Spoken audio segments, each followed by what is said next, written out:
Hola, ¿qué tal? Buen día, ¿cómo están compañeros? Espero que se encuentren muy bien todos. Bueno, yo estoy un poco, no, mucho mejor que el día miércoles, el día de ayer. Por eso ya estoy grabando la clase que habíamos acordado que iba a grabar y a presentar el día miércoles o jueves. Y la clase de hoy eh, es un tema nuevo y no tan nuevo porque tiene continuidad con el tema anterior. Hasta acá, voy a hacer un pequeño resumen. Hasta acá tuvimos discutiendo, trabajando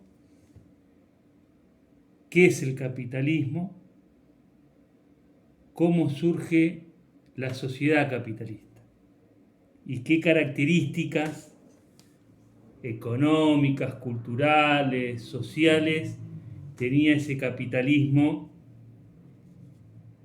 joven o jovial. ¿Sí? Recuerden que nosotros hicimos una línea de tiempo en la cual eh, dimensionamos que la historia de la humanidad no empezó ni ayer, ni hace 10 días, ni cuando nosotros nacimos, sino que tiene un periodo de tiempo extenso de millones de años, ¿sí?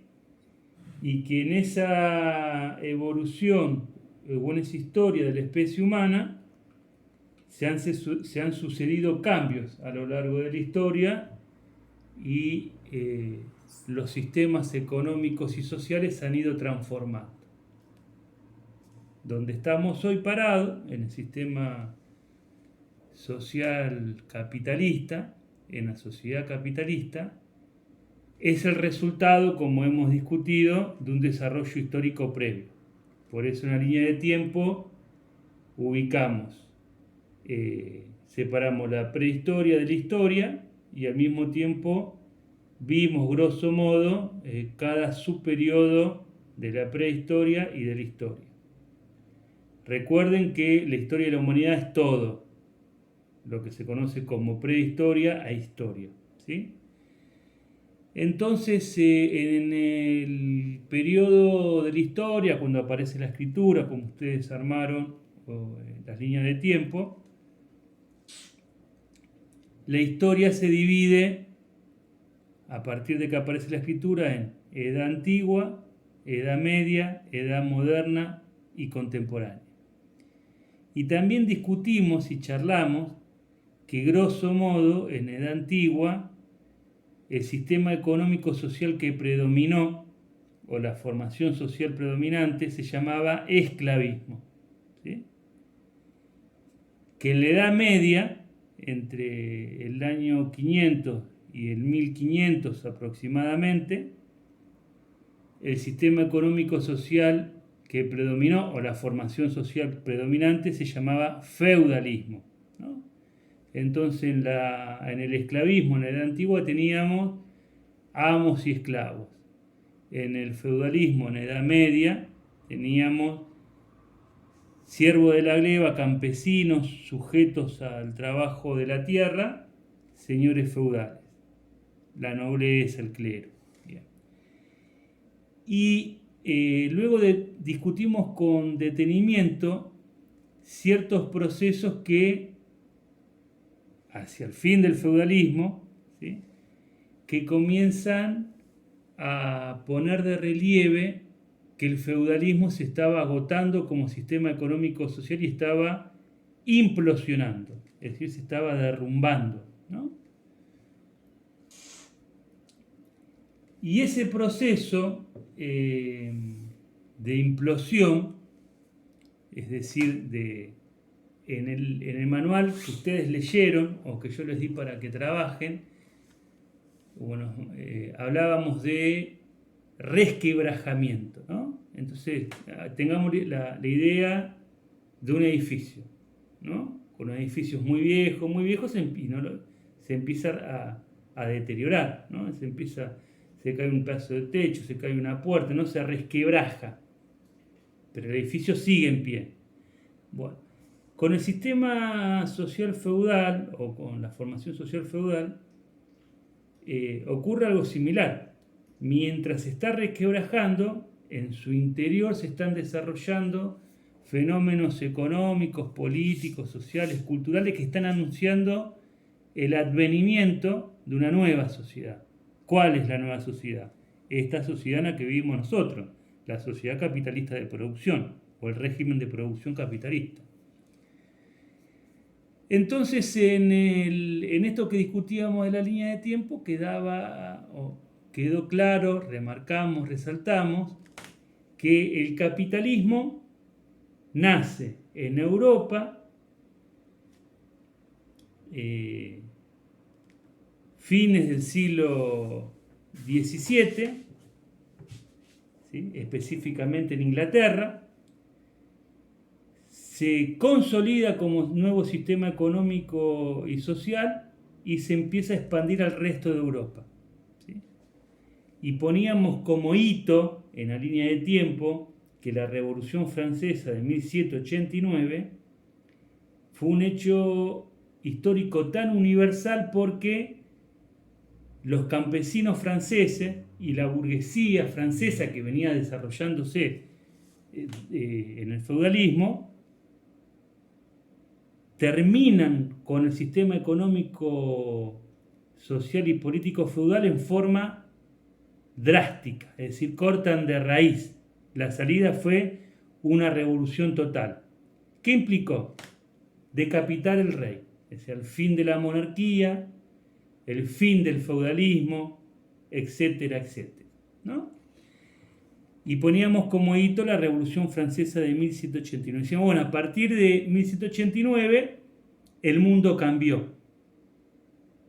¿Sí? Y hoy, por ejemplo, donde estamos parados en el siglo XXI, no existe más feudalismo. ¿Sí? Lo que predomina 95%, 98% sobre el territorio mundial, sobre el planeta, es el sistema económico de producción capitalista. Ya no hay más feudalismo, no hay más esclavismo. Bien, entonces, ¿qué decíamos? Bueno, esto nuevo que nace, el capitalismo, ¿qué es? Y vimos la película de Dance, ¿sí? ¿Se acuerdan del reverendo o el padre de una ciudad de Bélgica que llega a ese lugar y qué observa? El capitalismo. ¿Y qué es el capitalismo? El capitalismo, bueno, es un sistema económico y social en donde una parte de la población, que es la gran mayoría, no tiene otro medio de vida que vender su fuerza de trabajo a cambio de un salario. Y ese salario lo utilizan esa masa de la población, que llamamos clase trabajadora, ¿sí? Para subsistir, comer, curarse, vestirse, ¿no? Etcétera. Bien.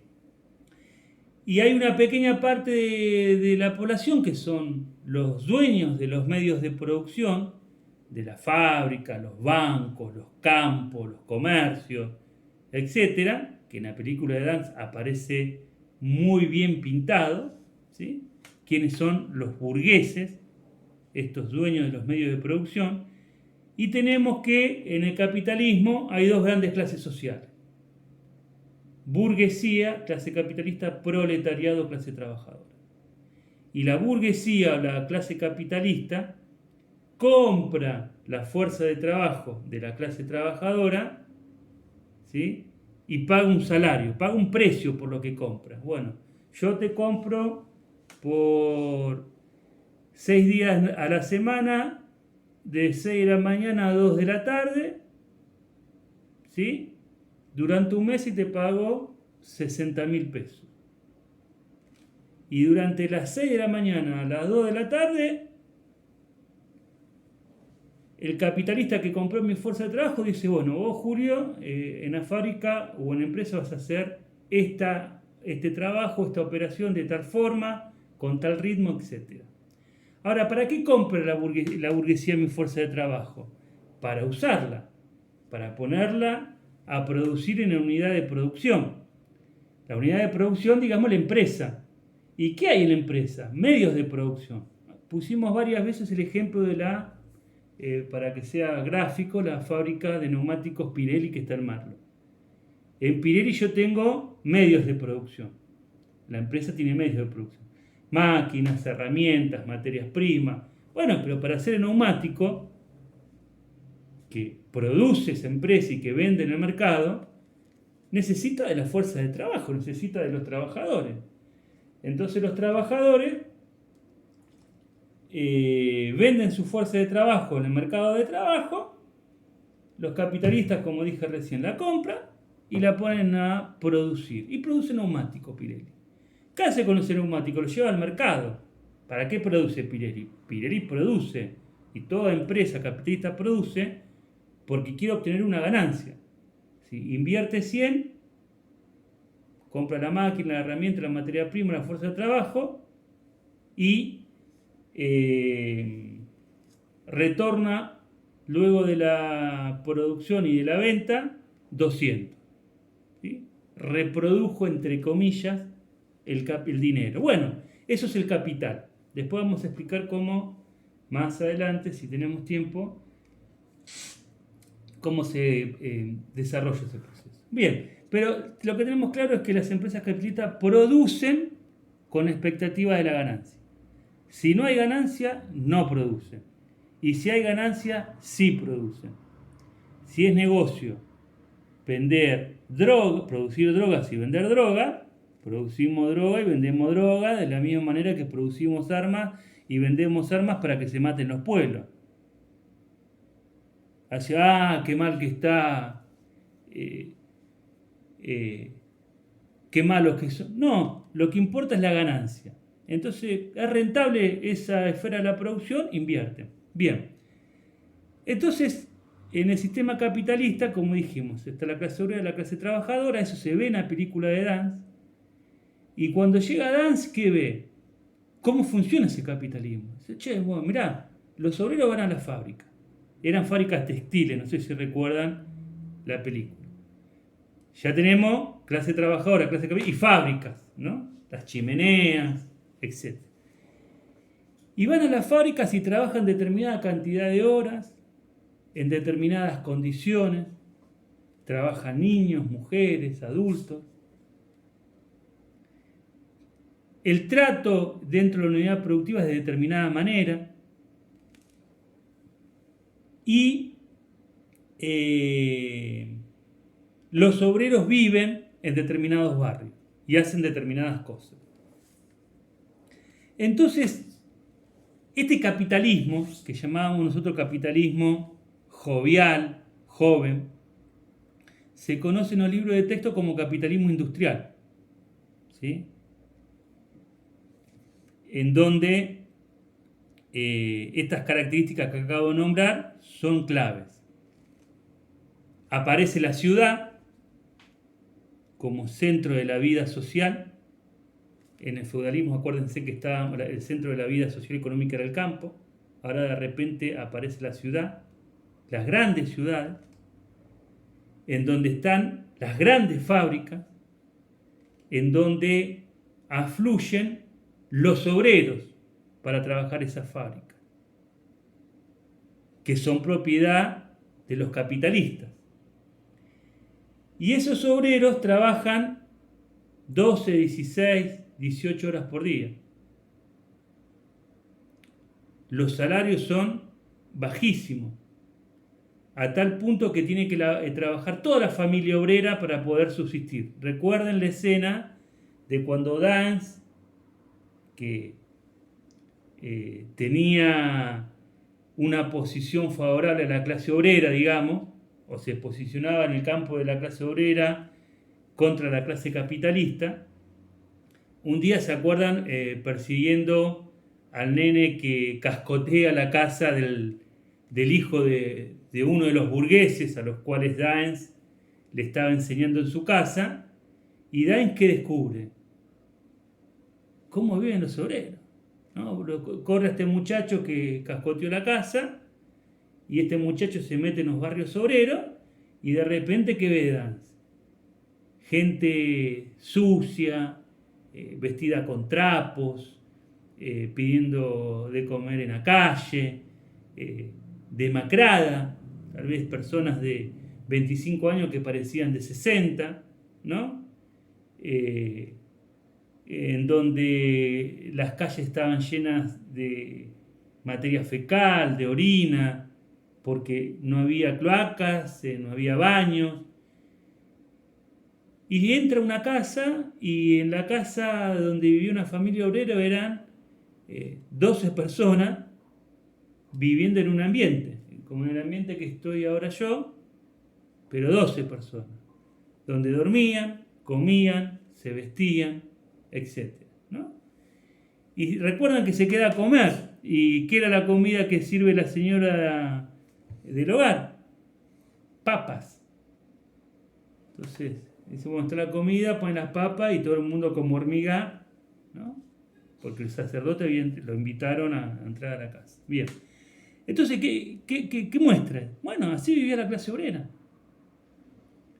Tenía que trabajar los niños, las mujeres y los hombres adultos porque se y aún así trabajando todo, vivían en una pobreza total. Entonces, ese capitalismo, ¿sí?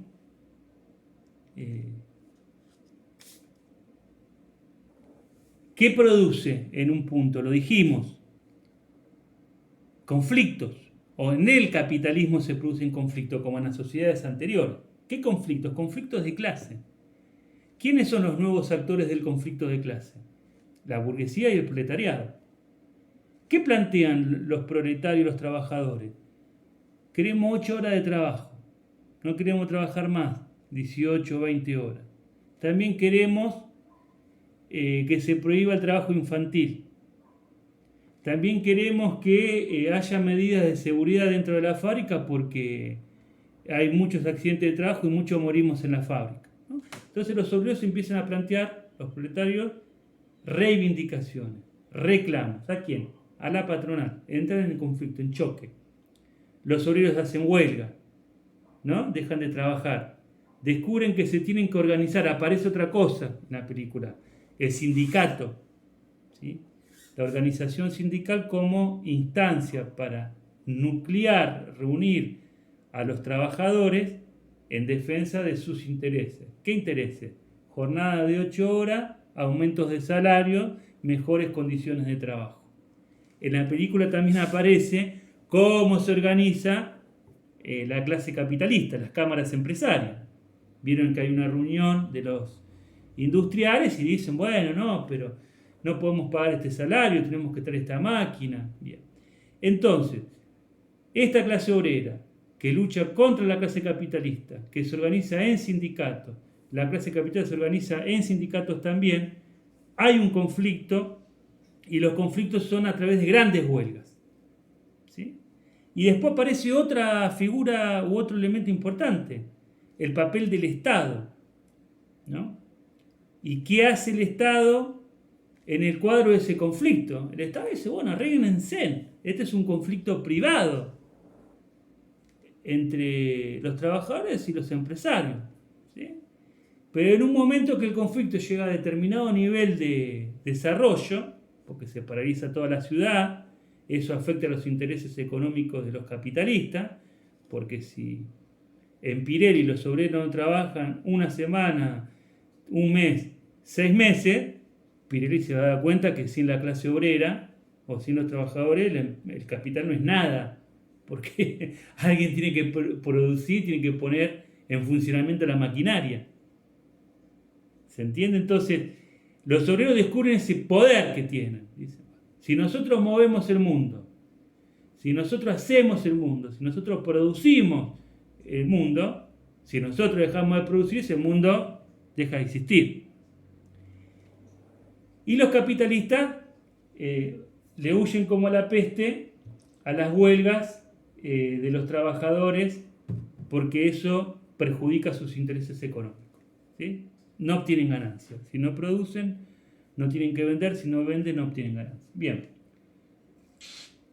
Bueno, ese era el capitalismo que había nacido de la crisis del feudalismo, ¿sí? Ese capitalismo industrial. Esto rápidamente se expande a toda Europa y de Europa se expande a todo el mundo. Bien. El conflicto entre la clase capitalista y la clase trabajadora va creciendo y va creciendo cada vez más, hasta tal punto de que las huelgas ya no son simplemente huelgas, sino son huelgas en una fábrica, en una rama de la producción, por ejemplo, en la industria automotriz. Después es una huelga provincial de todos los obreros de una provincia y después una huelga nacional, ¿no? Y en esos conflictos y choques se producen varias rebeliones, ¿sí? A tal punto que recuerdan que en una clase yo les había mencionado que en el siglo XX, 1917, recuerden que la película de Daens pinta cómo era la sociedad capitalista industrial del 1850 al 1900, supongamos, pero ya 50 años después, 60 años después, producto de estas luchas de clase y de que los obreros construyen los sindicatos, hacen huelgas, se crea una internacional. ¿Qué era la internacional? Los obreros dicen, bueno, los rusos, los españoles, los belgas, los italianos, los argentinos, los brasileros, los mexicanos, los chinos dicen, che, todos tenemos el mismo quilombo. Laburamos 18 horas, no nos alcanza, morimos en la fábrica, vivimos como animales. El problema es el capitalismo. Entonces los obreros de todos los países se asocian y forman una internacional. O sea, es como un sindicato mundial de la clase trabajadora, independientemente de su nacionalidad. ¿Y qué reclama ese internacional? 8 horas de trabajo en Bélgica, en España, en Argentina, Entonces, como ven, este conflicto de clases empieza a tener ribetes cada vez más agudos y políticos, hasta que en un momento la clase obrera dice, esto lo podemos cambiar, o un sector de la clase obrera plantea, lo podemos cambiar con una lucha. A fondo, no para pedir mejoras, que me den un mejor salario, o que me den un aumento de salario o mejores condiciones de trabajo. Esto se resuelve cambiando de raíz el sistema capitalista.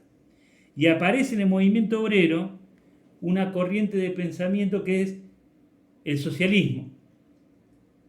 La burguesía odia el socialismo, porque el socialismo lo que plantea es desplazar del poder y de la dirección de las empresas a la clase capitalista, a las cuales considera que son innecesarias y parasitarias porque no cumplen ninguna función, y que sean los obreros los que tengan la propiedad de los medios de producción y que la producción y los ingresos se repartan en función de las necesidades de los trabajadores. Es decir, si yo corro del medio a la clase capitalista, saco la ganancia.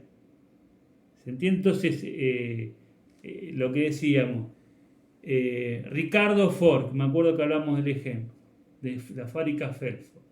Ustedes me decían que le decían el comandante, ¿no? Ricardo Ford. ¿Cómo vive? Como un rey. Anda en Rolls Royce, viaja, ¿Y de qué trabaja? De nada. Es propietario de los medios de producción, es dueño de una industria. Ahora, para que él se dé esa vida, hay cientos de obreros que se levantan a las 6 de la mañana, viajan, trabajan y viven. Entonces, si se desplazase de la dirección de la empresa Felford a la familia Ford y pasara a control de los que trabajan, el nivel de vida de todos los que trabajan subiría. Entonces, en vez de trabajar como bestias, 8 horas, el lunes vamos a trabajar 4. y vamos a tener un salario mejor que cuando tendríamos 8 y vamos a tener una mejor vida, Bueno, el socialismo, que surge como una corriente política, ideológica en el movimiento obrero, en ese marco del capitalismo industrial, se hace fuerte, crea una internacional y se empiezan a crear los partidos obreros y la burguesía crea sus partidos políticos burgueses. Y hay una lucha política, antes había una lucha económica. Y en esa lucha política, en un momento determinado, yo les había contado, en Francia se da una insurrección, ahora se cumplieron 150 años de lo que se conoció como la Comuna de París. ¿Sí? Hay un nuevo aniversario de la Comuna de París, 1871. ¿Qué fue la Comuna de París? La primera experiencia histórica de un gobierno obrero. Los obreros toman el poder, desplazan del poder a la burguesía, ocupan la fábrica, intervienen los bancos, desarman al ejército y dicen, ahora gobiernan los trabajadores. ¿Sí? 1871, Francia. ¿Sí? Entonces, imagínense que todos esos obreros que ustedes vieron en la película de Dance, ¿no? Fueron los que en Francia hicieron la Comuna de París. Y en el momento que se produce la insurrección obrera en 1871 en París, Francia estaba en guerra con Alemania. Y los ejércitos alemanes habían derrotado a los ejércitos franceses. Cuando en el frente de batalla llega la noticia de que los obreros de París habían tomado el poder, habían expropiado a la burguesía, habían desarmado el ejército y gobernaban los trabajadores, los ejércitos de Francia y de Alemania dicen, che, paremos de pelear, tenemos un enemigo más importante, el gobierno obrero que triunfó en París. Bueno, y esos ejércitos aplastan, o sea, físicamente por medio de una guerra civil, de una lucha armada, derrotan a lo que llamaban los comuneros. Y la burguesía retoma el poder, a base, por supuesto, de una masacre. 15.000 deportados, es decir, presos y los llevan fuera de Francia, miles de muertos, fusilados, fosas comunes. Es decir, la burguesía no perdonó la osadía de los trabajadores de haber tomado el poder en 1871. Para la clase trabajadora quedó como en la memoria, ¿no? Colectiva, ese hecho como, che, se puede, pudimos. 1871. A partir de ahí, la burguesía empieza a plantear una serie de cuestiones diciendo, che, si seguimos así, no va a haber una Comuna de París, va a haber 10, 100, 20 y tenemos un quilombo bárbaro. Tenemos que empezar a hacer concesiones, tenemos que empezar a dejar de tirar de la cuerda. ¿Qué es una concesión? Es como vieron cuando los globos aerostáticos, esos que vuelan, ¿no? Supóngase que se viene abajo el globo, se viene a pique y yo empiezo a tirar peso, ¿no? ¿Para qué? Para que no se venga abajo todo. Bueno, entonces la burguesía empieza a hacer concesiones. Dice, bueno, vamos a aumentar un poquito el salario, vamos a bajar un poquito la jornada de trabajo, porque si no vamos a tener Comuna de París por todos lados. Bien.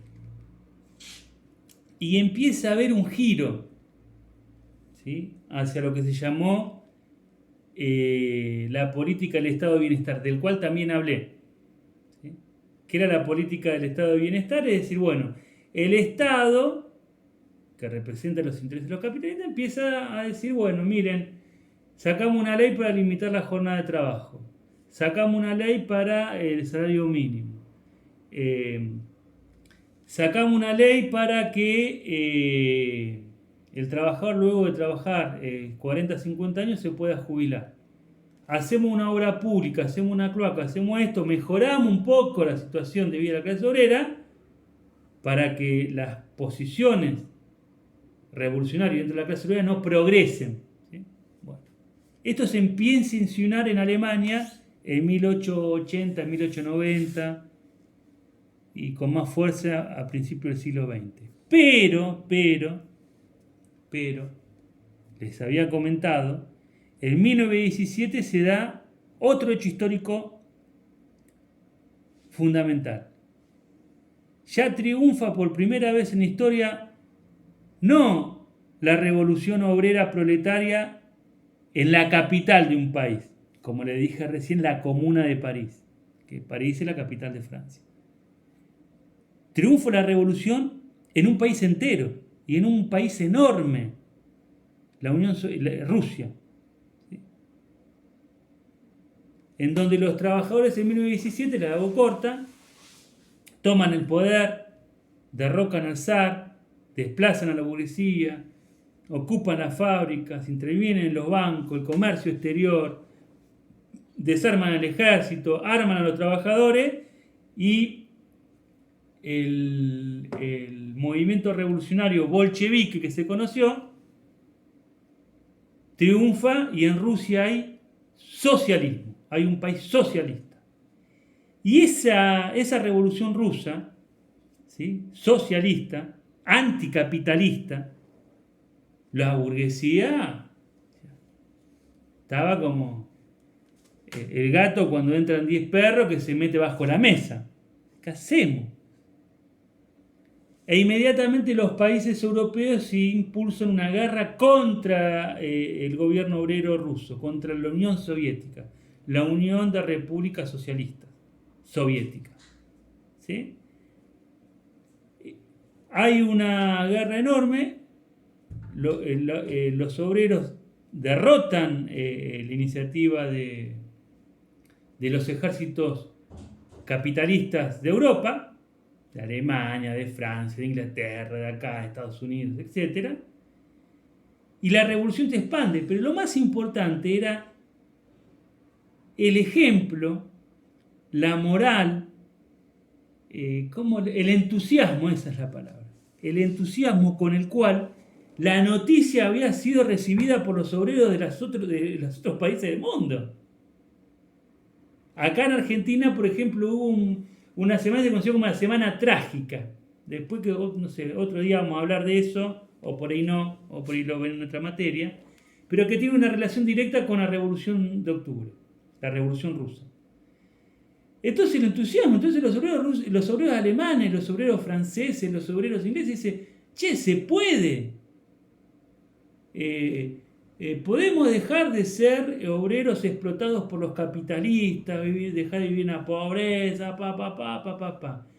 Y empiezan a desarrollarse intentos revolucionarios en Europa.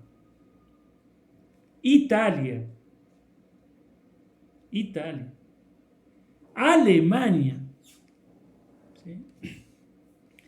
España. En Europa. Entonces la burguesía dice, esto lo tenemos que parar de alguna forma. Y empieza a haber un giro de la política de la burguesía hacia el movimiento obrero, hacia el movimiento popular. Dice, tenemos que empezar a tirar huesos. Los obreros luchan, arrancan las 8 horas, arrancan mejores condiciones de trabajo, y ahí se produce un giro enorme con respecto al estado de bienestar.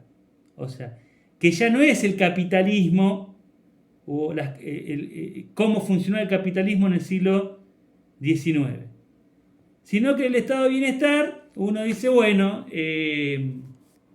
los obreros tienen que tener educación, bueno, hay que hacer escuela. Se necesita asfalto, bueno, hacemos asfalto, hacemos cloaca, agua corriente, mejoras, ¿sí? Por eso la palabra estado de bienestar. Y ahí se impone esta idea de que hay un capitalismo diferente al capitalismo industrial. ¿Sí? Porque ya el Estado a diferencia del capitalismo industrial, empieza a intervenir en la economía, ¿sí? Y se empiezan a hacer concesiones y mejoras a la clase trabajadora. Recuerden el factor de la Revolución Rusa, ¿sí? ¿No? Entonces, los capitalistas dicen, para evitar la revolución mundial, proletaria, obrera, el socialismo, tenemos que hacer cambios. Bueno, todo eso se conoció como el desarrollo del estado de bienestar, ¿sí? Y en ese estado de bienestar que también hemos hablado, se empieza a desarrollar la producción en serie, la producción en masa, el aumento del consumo popular, ¿no? El acceso a la salud. Acuérdense en la película de Dan, se enfermaba un obrero, y bueno, que se la arregle. Hospitales no hay. Tenía que llamar al médico particular y tenía que tener dinero para pagarle. ¿Recuerdan la escena de esa nena? Que es muy dura la escena, así empieza la película. Una nena de 11 años, de 10 años, que la habían dejado tirada, muerta, la habían dejado tirada en la calle, porque no tenían ni para el velorio la familia, ¿sí? La habían dejado tirada en la calle y esa nena estaba embarazada, de 11 años, de 12, y este cura va, pregunta quiénes son los padres eran alcohólicos, estaban en una, nosotros llamaríamos copetín, ¿no? En el bar, allá se llama taberna, y les dice, ¿por qué? Y les da la plata para que le puedan dar sepultura a la nena, ¿no? Bueno, pero entonces, no había hospitales, educación, ¿de qué estamos hablando? Nada, los obreros necesitan educación, que se la arreglen. Bueno, con el estado de bienestar empieza a crecer esta idea y a imponerse esta idea, tiene que haber una educación, y tiene que ser pública, y tiene que estar a cargo del Estado. Y tiene que haber una salud que tiene que ser pública y tiene que estar a cargo del Estado. Porque hay que interesarse, decía una parte de la burguesía, por esa clase obrera. Porque si esa clase obrera no le damos salud pública, no le damos educación, no le damos vivienda, van a querer tomar el ejemplo de la Revolución Rusa. Y lo que nosotros menos queremos, la Revolución Rusa. Porque somos capitalistas y sostenemos y defendemos el sistema capitalista, estamos en contra del socialismo. Y entonces este estado de bienestar también empieza a aparecer la idea de que hay empresas públicas o servicios públicos que son esenciales como el agua, la electricidad, el gas, el transporte, que no tienen que estar en manos de los capitalistas o de las empresas privadas, sino que tienen que estar en manos del Estado. ¿Para qué? Para brindar un servicio público. ¿Sí? Y también en esas empresas estatales, por ejemplo, acá en Argentina, ustedes no lo conocen, pero las empresas estatales, por ejemplo, de electricidad en la provincia de Buenos Aires, llamada SECBA, ¿sí? Si por ahí caminan en algún barrio, por la zona, por ahí van a encontrar en los pilares de luces, de la luz, del medidor, una vieja caja de lo que era SECBA, que era de chapa, y dice SECBA. SECBA era Servicios Eléctricos del Gran Buenos Aires. Bueno, entonces SECBA era estatal. La empresa de gas se llamaba Gas del Estado. El ferrocarril era Ferrocarriles Argentinos. La empresa de aviación estatal era Aerolíneas Argentinas, ¿no? Entonces el Estado tenía, por ejemplo, el acero, que hoy lo produce una empresa privada que se llama Techin, y Metal,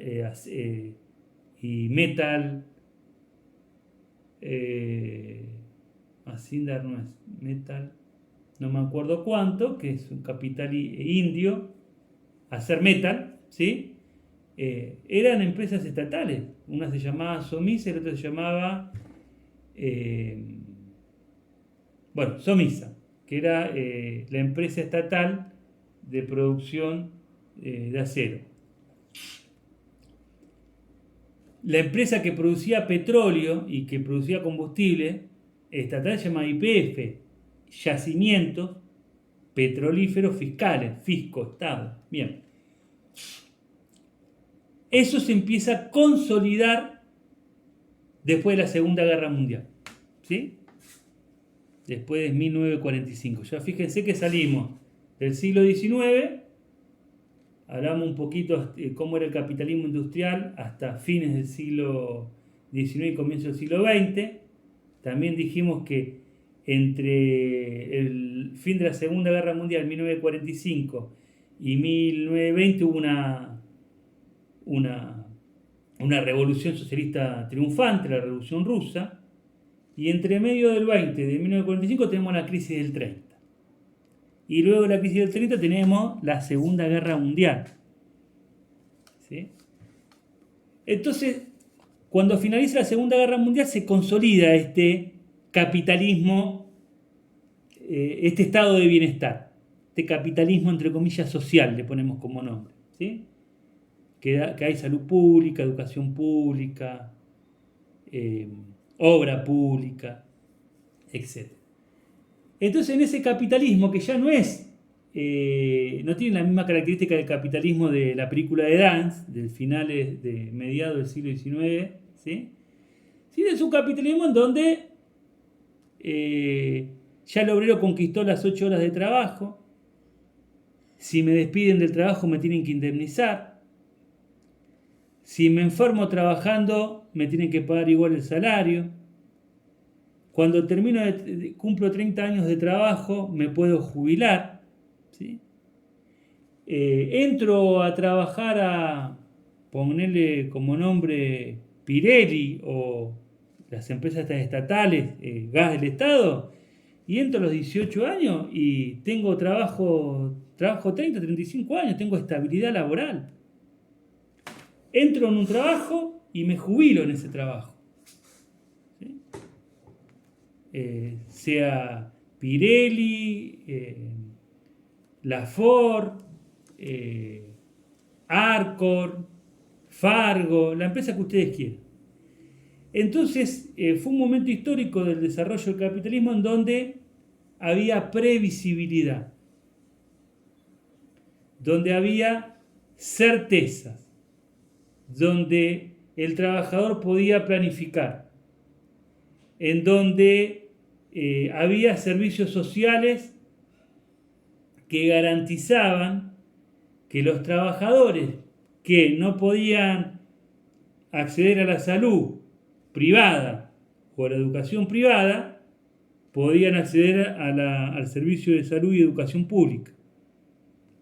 ¿Estamos? Entonces fíjense que es un cambio, o hay cambios. ¿Sí? En la película de Dance, jubilación no existía, hospitales públicos. Entonces, a partir de ahora,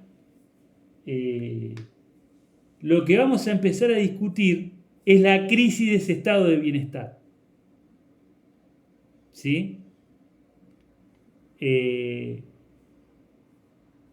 Vamos a empezar a discutir los cambios que se producen en el capitalismo, en el sistema capitalista, a mediados de la década del 70. ¿Sí?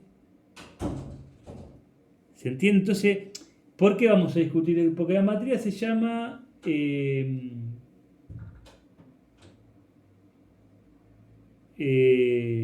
transformaciones socioculturales del siglo XXI. Es decir, ya nos está diciendo el título de la materia. Hubieron transformaciones, ¿sí?, en el capitalismo actual. ¿Con respecto a qué? Al capitalismo del estado de bienestar. Y el capitalismo del estado de bienestar, ¿sí?, o el capitalismo de Estado, entre comillas, es producto de la transformación del capitalismo industrial, del capitalismo en su fase liberal, ¿sí?, en donde el mercado decide todo, libre juego de la oferta y la demanda. El Estado que va a dar salud pública, va a dar educación pública, va a garantizar la seguridad social, el empleo, la obra pública de cloaca en la época del capitalismo industrial jovial. Olvídalo. Bueno, eso se transformó. Pero también se transformó ahora ese capitalismo del estado de bienestar. Y es esto lo que vamos a empezar a discutir para después meternos en un concepto que es nodal en la materia, que es la cuestión de la posmodernidad. ¿Sí? Porque hasta mediados del siglo XIX decían, bueno, estábamos en una época. ¿Sí? La época moderna. A partir de 1970 para acá, o sea, de 1970 para acá, entramos, según muchos autores, en un cambio epocal. Es decir, se están produciendo transformaciones económicas, políticas, sociales, culturales, enormes. Y eso es lo que tenemos que discutir. Bueno, conseguí un manual. Conseguí un manual. O sea, conseguí un manual en PDF que se los voy a compartir para que podamos trabajar con ese manual. ¿Sí? Con ese manual y que ustedes puedan hacer ya, en vez de lecturas de bibliografía que yo les iba aportando, tengan una bibliografía base fundamental que es el manual que les voy a compartir. Bueno,